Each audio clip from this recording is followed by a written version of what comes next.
Hello, blessed Wednesday to you. This is Wednesday Coffee with me, Pastor Justin. It is Wednesday, April the 8th. And I want to tell you just about two things that have kind of had my heart and my attention over the past 24 hours. The first is a story about Scott Bedford, who's a member here at FCC. Scott is also the chairperson of the board out at La Reunion Outreach Center in Oak Trail Shores. And Scott was out there at La Reunion a couple days ago, and then he was coming back, and he was coming down Oak Trail Drive there when he saw a family of six, young mom and dad, four small children, including a baby, and they were walking up Oak Trail Drive with a tiny little bag of groceries from Dollar General there.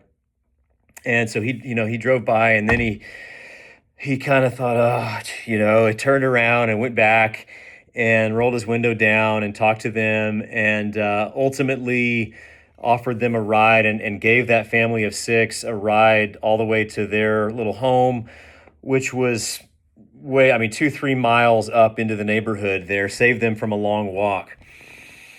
And I thought that was a pretty beautiful thing.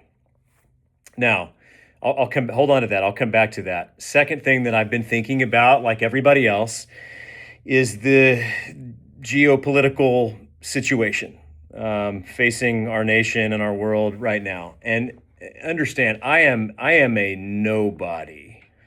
I am a nobody. I am not an expert in geopolitics by any means. But as a pastor, I don't think it's that controversial to say that genocide or the threat of it is not the way of Jesus, okay?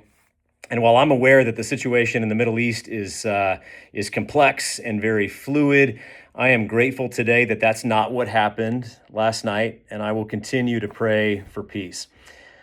I have read a lot of posts about that situation over the last 24 hours, and really from Christians on both sides of the aisle kind of pushing back against that. And I think that's good. Christians are always called, we are always called to speak truth, right? We're called to speak the love and the justice of God, the dignity of human beings created in the image of God, the self-sacrifice, the ego death of the way of Jesus. And we shouldn't be afraid to speak up about those things in the public sphere, because the gospel is meant to impact upon all moral life spheres. And sometimes the gospel itself sounds political when just about every moral issue gets politicized, right? Christians do need to speak up. We need to name injustice. We need to call out evil as people like Amos and Isaiah did. And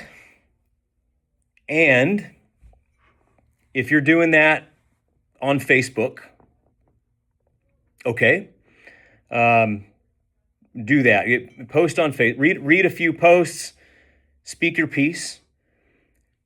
And once you've done that, I would encourage you to put away your phone. I'm aware of the irony of this, because this right here is on Facebook, right? But speak your piece, read some posts, but then put away your phone and go do something to help somebody, rather than blowing in the winds and stewing in the anxiety of political angst, and especially the political angst of social media, okay? Because if you are camping out on Facebook all day, every day, reading and responding to political posts about whatever the issue du jour is. And the news cycle is so fast these days, right, that it's something else almost every day. If you're camping out on there, reading and responding to posts all day, every day, you need to know that you are dwelling in a house that was designed to hold you captive, okay? Because 30 to 50% of comments on contentious political posts on social media, maybe the very ones that you're responding to, aren't even written by humans.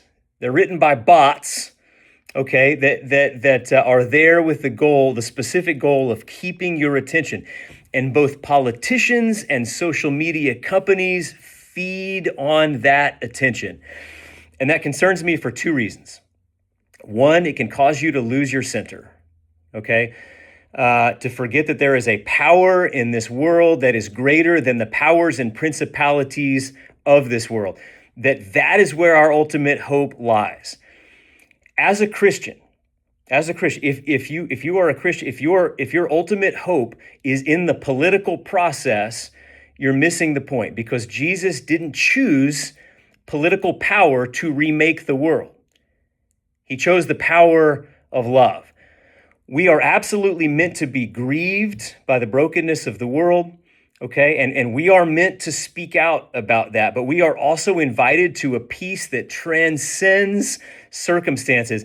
And until the fullness of time, there will always be unresolved circumstances, okay? So that's reason number one why I would encourage you, to get off your phone at some point here and go do something to help somebody.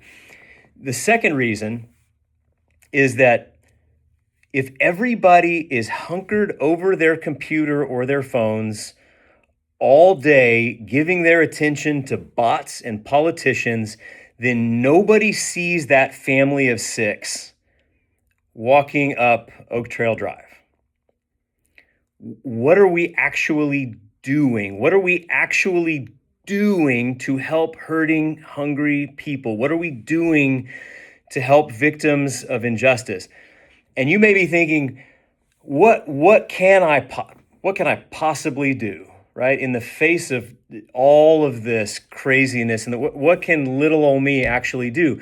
But in the Christian context, this too misses the point, because it is precisely the small things, coming alongside a family in need, right?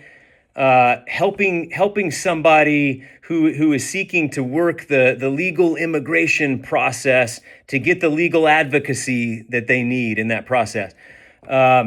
Teaching a child to read, right? It is precisely these little things, okay, that God, in God's ultimate and irrepressible power, takes up and weaves together to build a better world. I want to just close as you think about that. I want to close with just this beautiful little reading. I saw it. My friend Deb Sabota posted it. It's by a guy named John Rodel. I think Keith Ramsey actually has posted it today to our church account as well. But let me just close with this and let it be a prayer for you. Our real home is the space we hold for one another.